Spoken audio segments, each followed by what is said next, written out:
Secretário, em que pé estão as negociações com os servidores públicos estaduais? Veja, o governo do Paraná em nenhum momento deixou de negociar com os servidores públicos e nós não vamos abrir mão do diálogo. O diálogo é o ponto de equilíbrio nas relações. Nós entendemos que nós só vamos chegar a um acordo, a um entendimento, por meio do diálogo. Nós não temos outra maneira, outro caminho. A greve, ela representa o fim do processo, não o início de um processo. Então, nós continuamos num processo permanente de diálogo com os servidores, apostamos no entendimento e apostamos nesse entendimento em curto prazo. Acreditamos que é possível, sim, que os funcionários públicos, que as lideranças das entidades sindicais entendam que é um momento delicado, que o limite de proposta do governo do Estado, que apresentou um reajuste da database de 2019 em 5,09, com pagamento já no mês de janeiro de 2%, é o possível e é um número factível dentro da realidade que nós estamos vivendo hoje. Recentemente, o Jornal Nacional mostrou uma reportagem falando de Goiás, falando do Rio Grande do Sul, mas temos outros estados em situação bastante complicada. O que pode acontecer com o Paraná se as ações não forem dentro da responsabilidade, não é, secretário? Então, a mídia nacional tem dado a cobertura disso. É um momento triste, se você analisar. Nós temos hoje 13 estados da federação com salário atrasado. A grande maioria desses 13 está parcelando o pagamento do 13º de 2018 e alguns estão escalonando o pagamento do mês que vai vencer ainda e começam a pagar a partir do dia 15, do dia 16, em 3, 4 parcelas. Essa é uma realidade que compromete estados com uma estrutura econômica muito forte, como, por exemplo, Goiás, que você citou, o Rio Grande do Sul, uma das potências econômicas do país ao lado do Paraná. Essa realidade é uma realidade que nós não temos no Paraná. O Paraná ele vive um momento diferente, graças a esse controle, essa responsabilidade que o governador Carlos Massa Ratim tem empenhado e se esforçado para manter na gestão pública do Estado.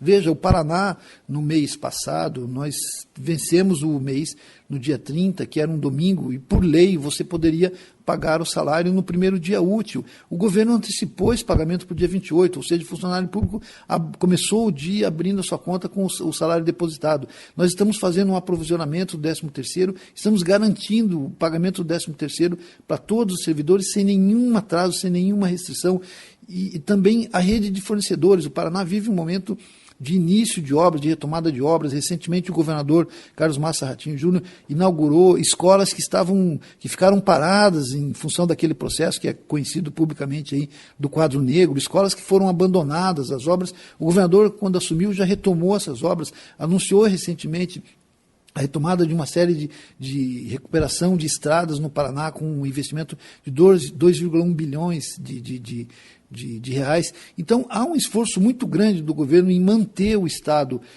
realizando investimentos na área de saúde, educação, segurança, infraestrutura e, ao mesmo tempo, mantendo o equilíbrio das contas do Estado com pagamento em dia dos fornecedores e dos funcionários públicos. Foi anunciada a contratação de servidores para vários setores. Esse é um processo natural, porque há a substituição também dentro de uma normalidade, né? É importante deixar claro que a série de medidas que nós negociamos com os servidores, nessas negociações com fora das entidades sindicais, ele não contempla única e exclusivamente um reajuste de 5,09.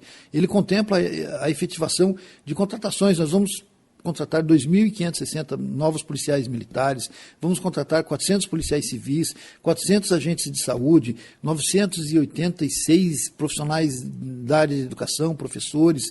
Existe toda uma demanda de reposição.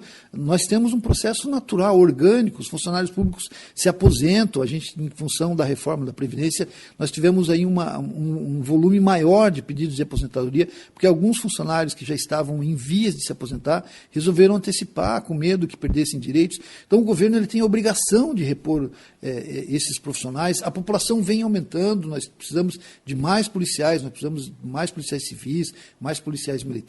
Esse processo tem que acontecer ao mesmo tempo. Esse equilíbrio, que é o equilíbrio que o Estado tem que manter, contratar novos funcionários, considerar o reajuste dos funcionários atuais. E é importante lembrar que nós ficamos, o Estado do Paraná ficou 4 anos sem cumprir a database. O governador Carlos Massa Ratinho Júnior, no 5º mês do seu mandato, ele já anunciou o pagamento da database, e que é o que nós apresentamos. O fórum que representa as categorias dos manifestantes diz que o governo tem condições de dar o aumento. Apresenta números que mostram que o Estado tem uma sobra de caixa. O Estado diz que não existe essa possibilidade. Onde que está a diferença? Olha, nós estamos levando tudo com muita seriedade. Os nossos levantamentos, eles levam em consideração uma realidade que nós administramos. O Estado sabe quanto que ele arrecada. É importante lembrar que o Estado, uma das fontes de recursos de todos os governos estaduais é o Fundo de Participação dos Estados, que a União devolve um percentual sobre os impostos federais que eles arrecadam. No primeiro quadrimestre, a União diminuiu esse repasse em 10%. Então, nós perdemos 10% de arrecadação do FPE.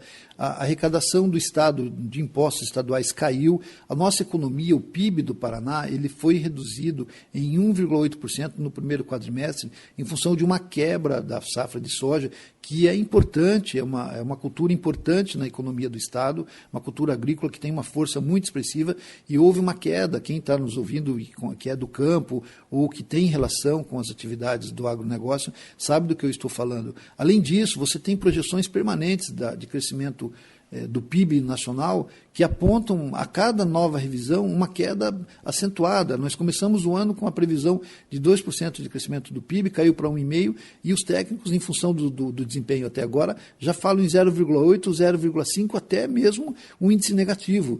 E isso tudo afeta a nossa economia, afeta a nossa arrecadação, e o governo do Paraná está levando tudo isso com muita responsabilidade, com muito cuidado, para que a gente tenha esse equilíbrio e continue sendo um Estado como hoje, pagando rigorosamente em dia os seus servidores e mantendo efetivamente seus compromissos com todos os fornecedores. Para encerrar, secretário, o que o senhor pode dizer para os servidores, o que o senhor pode dizer para os pais e alunos, para os estudantes? Eu acho que é preciso entender o esforço que nós estamos fazendo. Nós temos que levar em consideração que nós vivemos uma situação econômica difícil, e eu quero fazer um pedido a todos os funcionários públicos, aos professores, que entendam isso e que voltem ao trabalho e que não prejudiquem a população. O grande prejudicado é o cidadão que está nos ouvindo, é o cidadão que sempre está na ponta, que ele está trabalhando, continua contribuindo rigorosamente em dia, e nós não podemos sacrificar a população. Então eu peço a todos os servidores que entendam esse momento e que voltem ao diálogo e que encerrem a greve. Conversamos com Hudson José. Ele é secretário da Comunicação Social e da Cultura do Paraná. Falou sobre as negociações com os servidores estaduais. Repórter Jurandir Ambonati.